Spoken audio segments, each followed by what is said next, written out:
Hello! இன்னைக்கு நம்ம வந்து சிக்கன் ஸ்டஃப்டு பராத்தா பண்ண போறோம். அதுக்கு வந்து நான் வந்து ஒரு 1/4 கிலோ சிக்கன் வந்து ஃபுட் ப்ராசஸர்ல நல்லா மின்ஸ் பண்ணி எடுத்து வச்சிருக்கேன். அதுக்கு வந்து ஒரு கப்பு வெங்காயம் வேணும். அதாவது ஒரு வெங்காயம் கட் பண்ணி எடுத்து வச்சிருக்கேன். நல்லா குட்டி குட்டியா கட் பண்ணிடுங்க.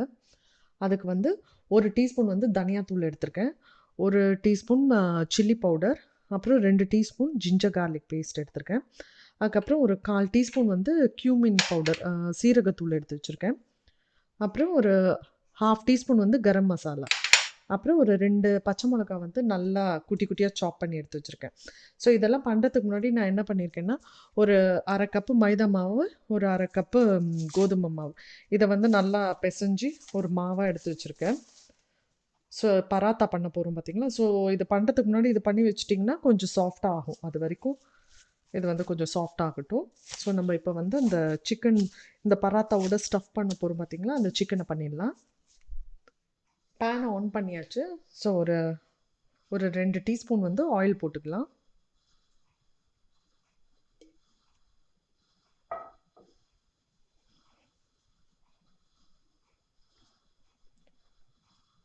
எண்ணெய் கொஞ்சம் காஞ்ச பின்னாடி இந்த பச்சை மிளகாவை ஆட் பண்ணிடலாம்.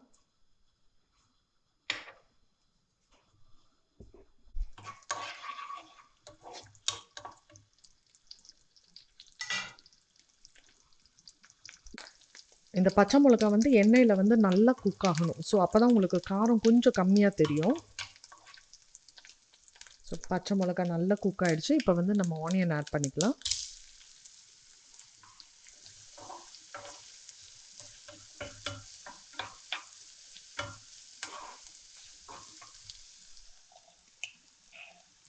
ஸோ இந்த ஆனியன் குக் ஆகிறதுக்கு கொஞ்சம் ஒரு 1/4 டீஸ்பூன் வந்து சால்ட் ஆட் பண்ணுறேன்.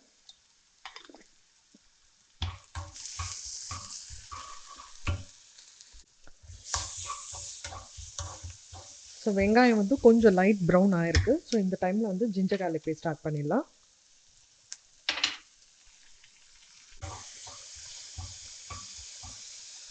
ஸோ வெங்காயம் ஜிஞ்சர் கார்லிக் பேஸ்ட்லாம் நல்லா வதங்கிடுச்சு. ஸோ நம்ம எடுத்து வச்சுருக்க இந்த சில்லி பவுடர், தனியாத்தூள், கரம் மசாலா, சீரகத்தூள் இதெல்லாம் போட்டு கொஞ்சம் மிக்ஸ் பண்ணிவிட்டு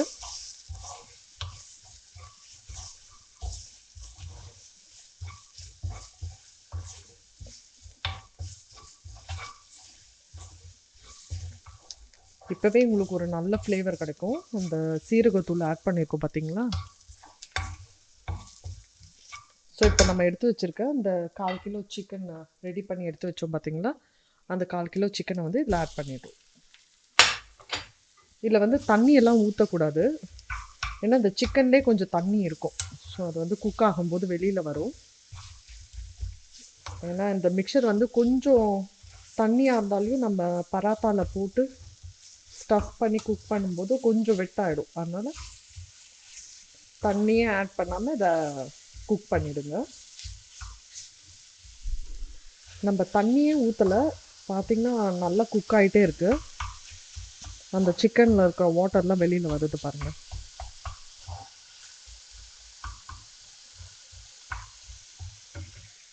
ஸோ நீங்கள் இதை குக் பண்ணிக்கிட்டே இருக்கும்போது இந்த மாதிரி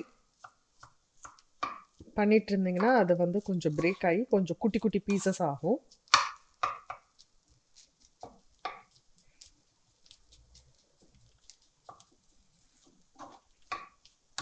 நீங்கள் ஸ்பைஸ் லெவல் வந்து இப்போ செக் பண்ணிக்கோங்க.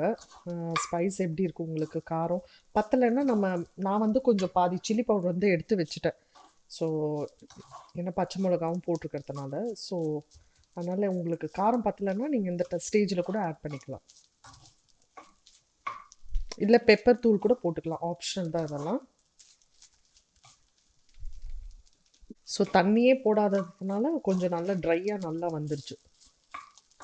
ஸோ இது கொஞ்சம் ஆறணும். ஆறின பின்னாடி இந்த பராத்தாவில் ஸ்டஃப் பண்ணி குக் பண்ண ஆரம்பிச்சிடலாம். ஸோ இது வந்து கொஞ்சம் கொத்தமல்லி போட்டு மூடி வச்சிடலாம். ஸோ இது கொஞ்சம் கூல் டவுன் ஆகட்டும்.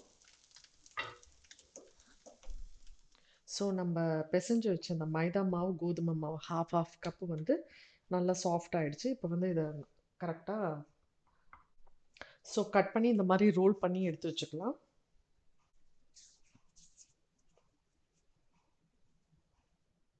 ஸோ இந்த மாதிரி ரோல் பண்ணதை வந்து இந்த மாதிரி மாவில் டஸ்ட் பண்ணி எடுத்துக்கோங்க. ஸோ தேய்ச்சிடலாம்.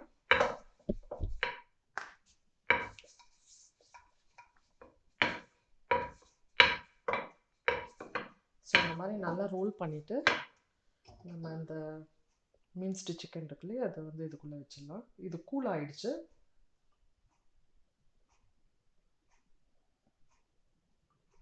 ஸோ இந்த மாதிரி கொஞ்சம் தண்ணி எடுத்து வச்சுருக்கேன்.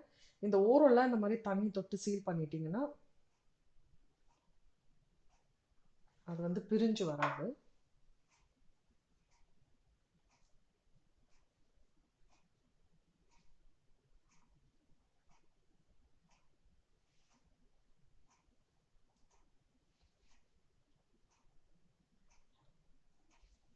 இது வந்து கொஞ்சம் ஸ்கொயர் ஷேப்பாக பண்ணிட்டோன்னா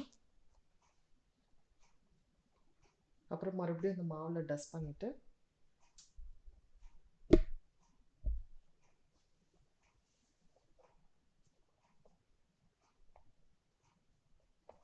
ஸோ இதை வந்து ப்ரெஷர் கொடுக்காம லைட்டாக தேய்ச்சிக்கிட்டே வரணும்.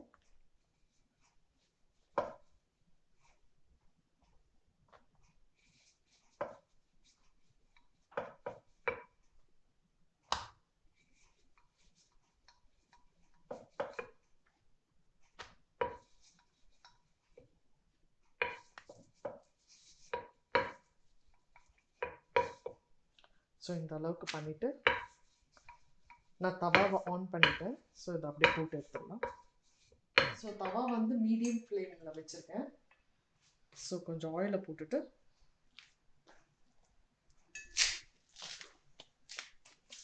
ஸோ இதை போட்டுடலாம்.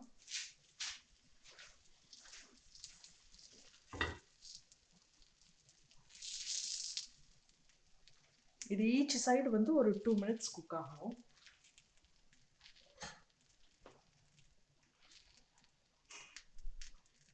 ஸோ 2 மினிட்ஸ் ஆயிடுச்சு. இதை ஃப்ளிப் பண்ணலாம்.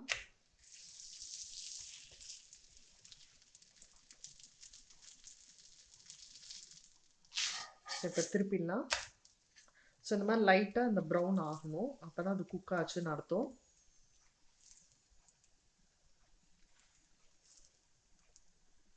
இதுக்கு வந்து நான் ஒரு ரைத்தா பண்ண போகிறேன். ஸோ அதுவும் உங்களுக்கு காமிச்சிடுறேன் எப்படி பண்ண போகிறேன்னு.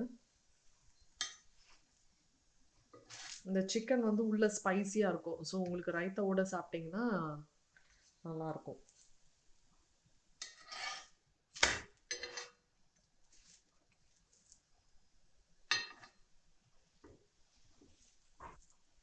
ஸோ ஈவினிங் ஸ்கூல்லேருந்து பசங்க வரும்போது இந்த மாதிரி கொடுத்தீங்கன்னா நல்லா ஃபில்லிங்காக இருக்கும் அவங்களுக்கு.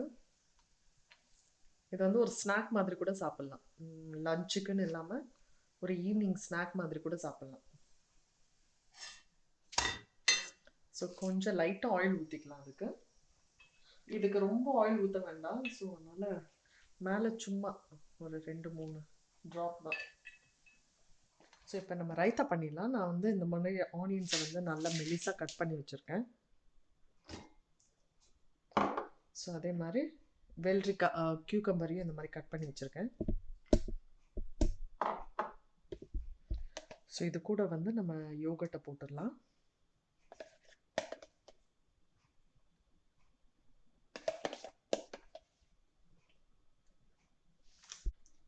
ஸோ இதை வந்து லைட்டாக மிக்ஸ் பண்ணிக்கலாம்.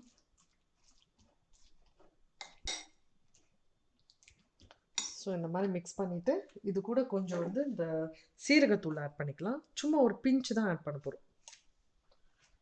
அப்புறம் அதே மாதிரி ஒரு பிஞ்ச் வந்து உப்பு ஆட் பண்ணிக்கலாம்.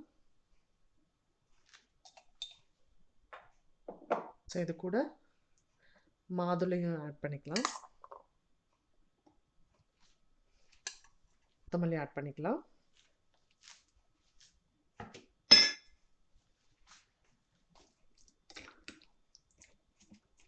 ஸோ நம்ம ரைத்தா ரெடி ஆயிடுச்சு. இப்போ அந்த பராத்தாவும் இந்த ரைத்தாவும் பிளேட்டிங் பண்ண ஆரம்பிச்சிடலாம். ஸோ நம்மளோட பராத்தா வந்து ரெடி ஆயிடுச்சு. பார்த்தீங்கன்னா எவ்வளோ சாஃப்டாக இருக்குது. ஸோ இது வந்து ஒரு ஈவினிங் ஸ்நாக்காக கூட சாப்பிட்லாம் பசங்க. ஸோ இது ரைத்தாவோட ரொம்ப நல்லாயிருக்கும்.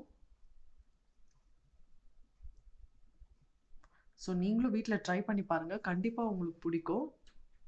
தேங்க்யூ.